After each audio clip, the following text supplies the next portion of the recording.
In the last video, I told you guys we had some parts to fix our Aero. Let's open these two packages.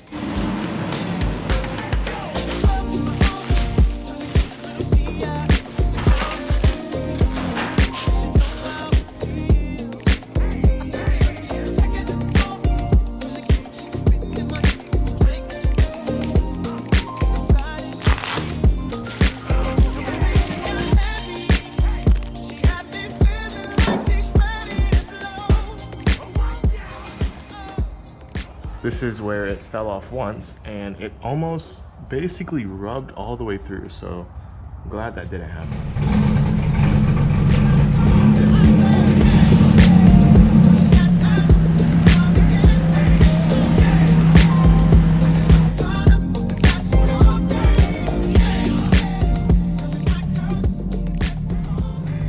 I have to take off the rear bumper because the actual rear over is disconnected and the rivet is down there behind it. And also we might Rivnut this. This is pretty easy to take off. Pop this and that. I believe I have zip ties holding it on each side. This passenger side is perfect and I don't want to touch it, which sucks because pulling the bumper means I have to pull the stickies off of this side.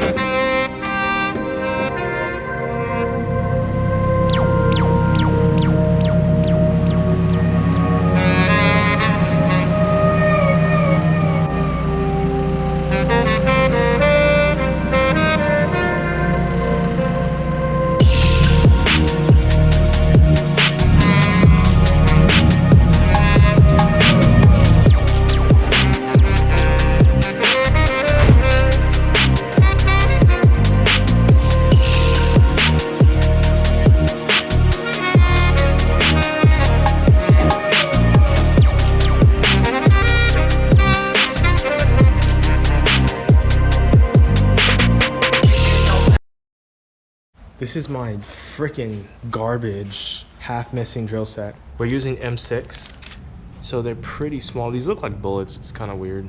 I need to find a drill bit that is the same size as this. The closest thing I have is a 3/8 drill bit, so we're gonna use that.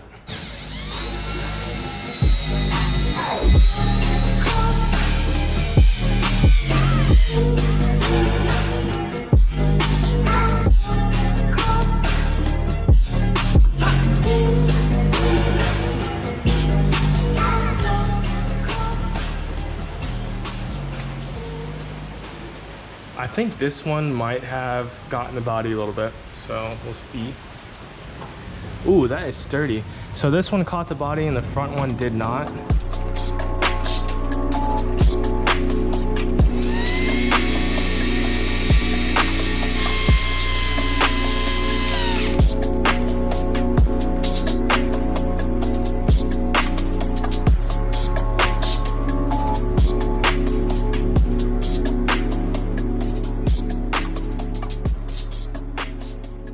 All right, so that's finished and it does not look that bad. It looks pretty,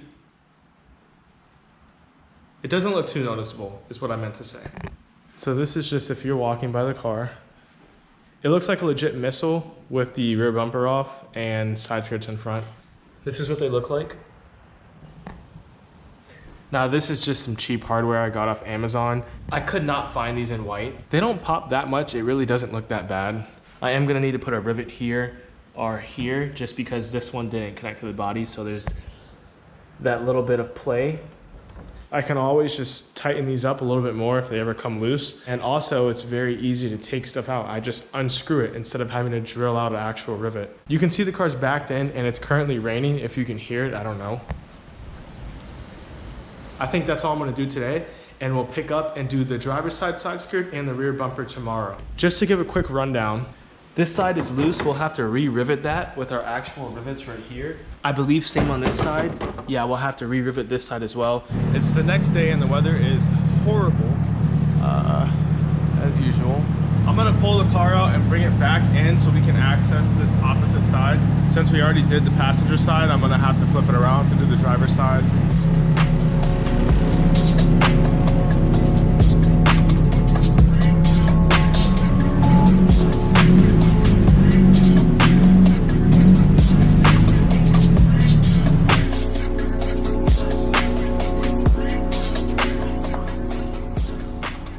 Dude, I legit almost just completely obliterated the other side skirt. Thank God for proper ride height on drift cars because that would have been really bad. First thing I have to do is take off the stickies. All right, this might be a little harder than I thought. You had a chance to give up the money, why didn't you take it?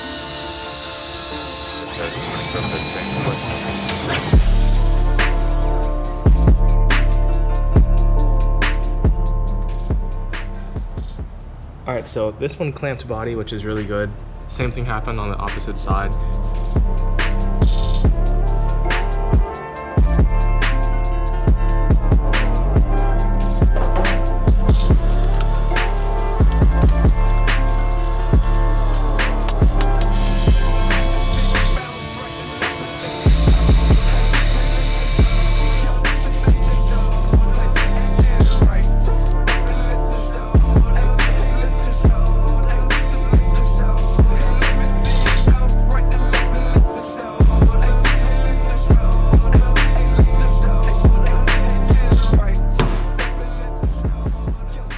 Two Rivnuts, one rivet. It looks so much better on the driver's side now.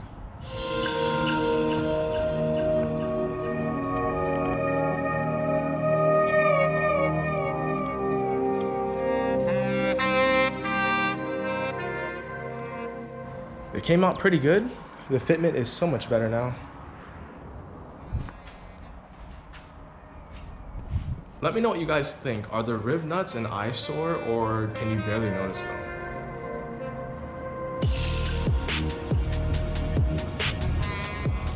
We just have the rear bumper left to do, and I'm not gonna do it today because the driveway is full.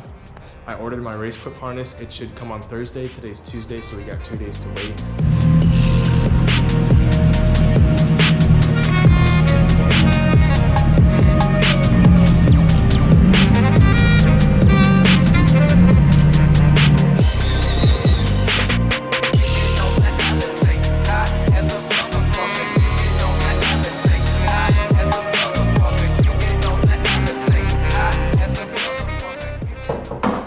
What this stuff is, but this got on the front fender and it smells so freaking bad.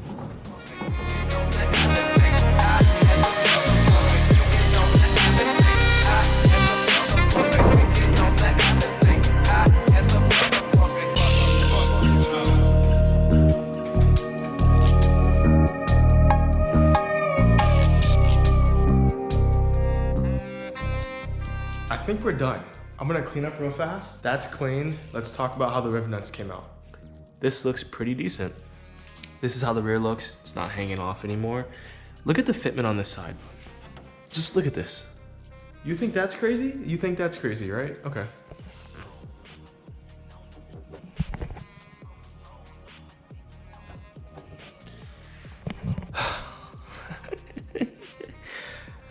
Now, when the spring's compressed, do you guys think I'm gonna completely obliterate my rear over, or do you think the added negative camber is gonna help me?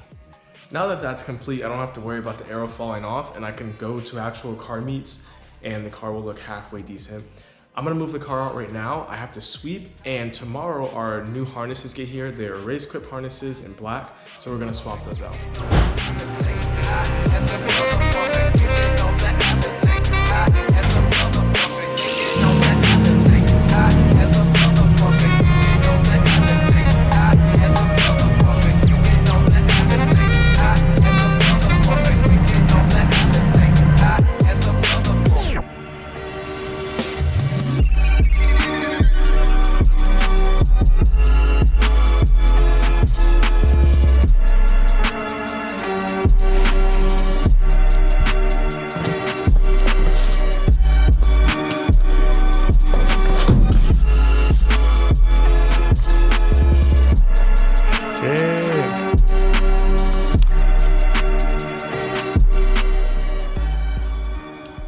Well, to start off, we have to take out the old saw belt harnesses. So I'm gonna pop these loose, take these off the harness bar, and then we can install the RaceQuip harness.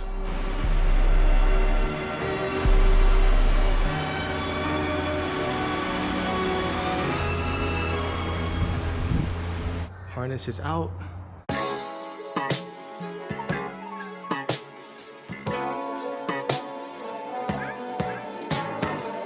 cambio, cambio, cambio.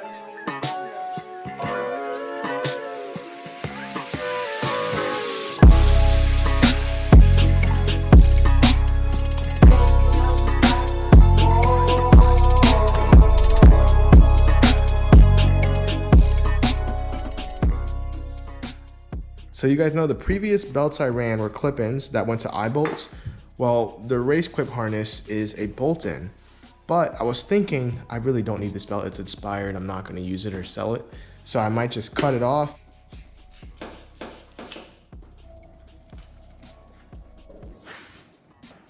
All right, so in terms of where this should go, I'm pretty sure this should be facing down and not up, because if it's facing up, it's going to be digging into my stomach.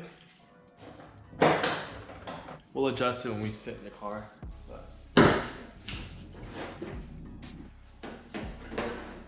All right, this one's done.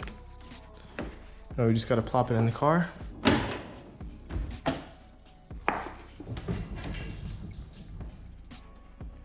I think we're locked in place.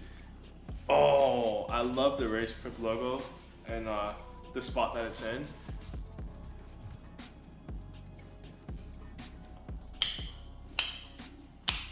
I love how RaceQuip has this one piece right here.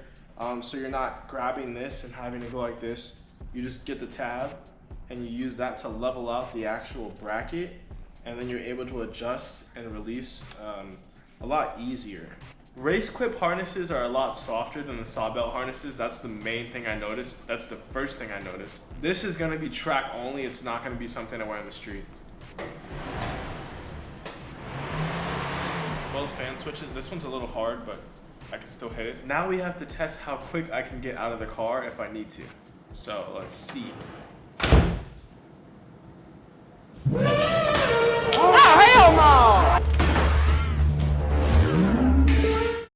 In the last few videos, we've been doing a ton of hands-on stuff. We've been in the shop a lot.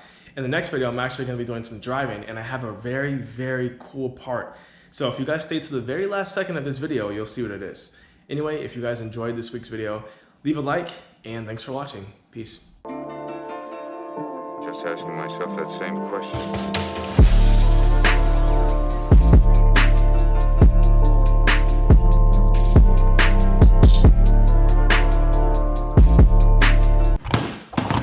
I can't find it, man. Where's the switch? Oh, there it is. HKS Wastegate, we're going up to 10 PSI. See you next week.